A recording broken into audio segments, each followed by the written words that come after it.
Aurel Braun is a professor of international relations and political science at the University of Toronto. He's written extensively on European history and politics. Boris Johnson has lost control of the House of Commons. I heard one presenter say that today. Of course, he pushed for this general election.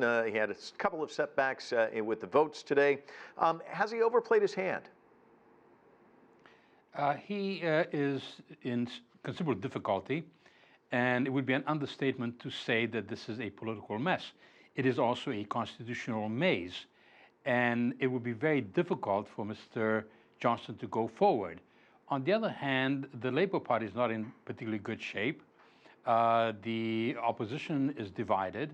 The people in Britain have voted in a referendum that they want to leave the European Union.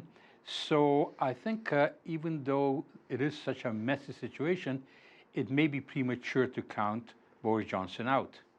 You mentioned that they voted to leave the European Union, but it seemed like the choices were pretty simple about 3 years ago: Brexit or remain. None of this talk about a no-deal Brexit. How do we get from that point to where we are today? It did indeed appear that it would be a simpler procedure, but there was something inserted in the package that Britain was supposed to accept as part of leaving the EU, and this was something called the backstop. And this is a very tricky kind of element, because what it means is that they cannot have a hard border between Northern Ireland, which belongs to the United Kingdom, and the Irish Republic. However, if they cannot find a solution that is not a hard border, then Britain would have to stay in a customs union. And that could mean that it would need to stay in a customs union possibly forever.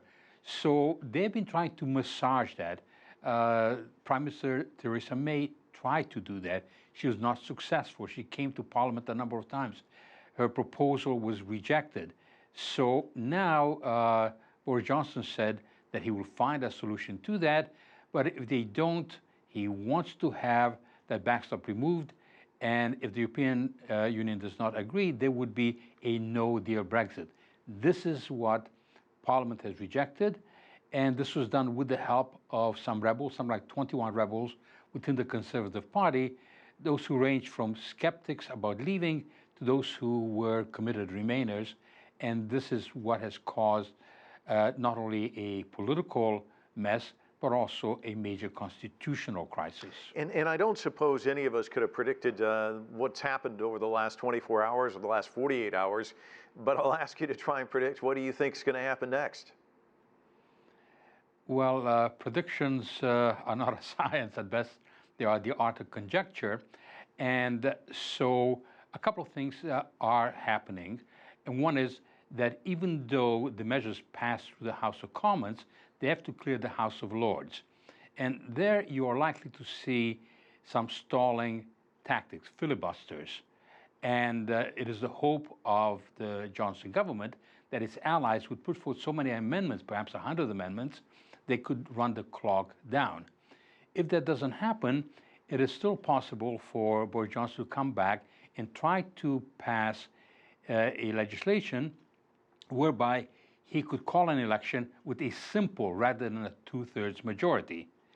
And you see some fragmentation on the margins in the case of the Labour Party, and in the case of the Liberal Democrats, they would like to see an election because they are likely to make gains. But none of this has any certainty about it. In the meantime, the Europeans have suggested that there's not much point in negotiating further with Mr. Johnson, ironically proving his point that unless he can go to Brussels and say, give us a better deal or we will leave without an agreement, there's no leverage. So the Labour Party, which a couple of days ago wanted to have an election, now doesn't want to have an election. Well, I just read a tweet that a senior Labour MP says that Jeremy Corbyn would go along with a vote, but the election would have to be after October 31st, which of course is the deadline. So that would mean, of course, the extension of all of this. What do you think is going to? Do you think we're going to get an election in October, and do you think who's going to win that tug of war?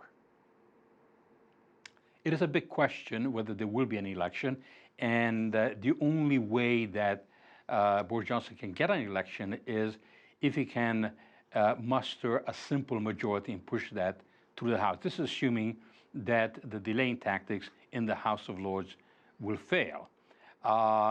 If there were to be an election at the moment, there is a fairly decent chance that the Conservatives might win because Jeremy Corbyn is not well liked or trusted throughout Britain. I think this is one of the reasons why the Labour Party got cold feet.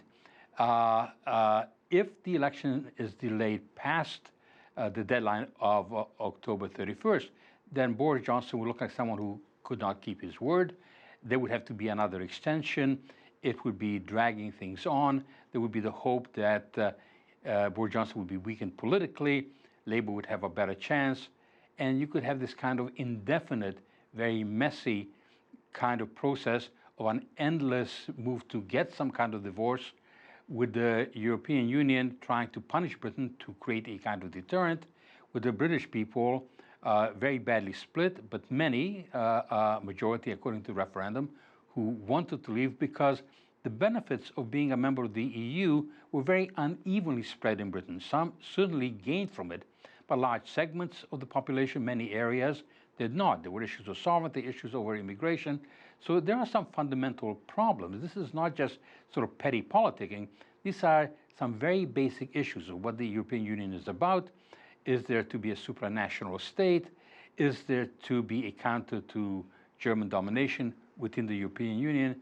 And several other matters as well. A lot of issues. Most recent polling, though, showing a lot of folks in the UK not in favor of a no-deal Brexit. But we'll leave it there. Aurel Braun joining us from Toronto. Thanks so much.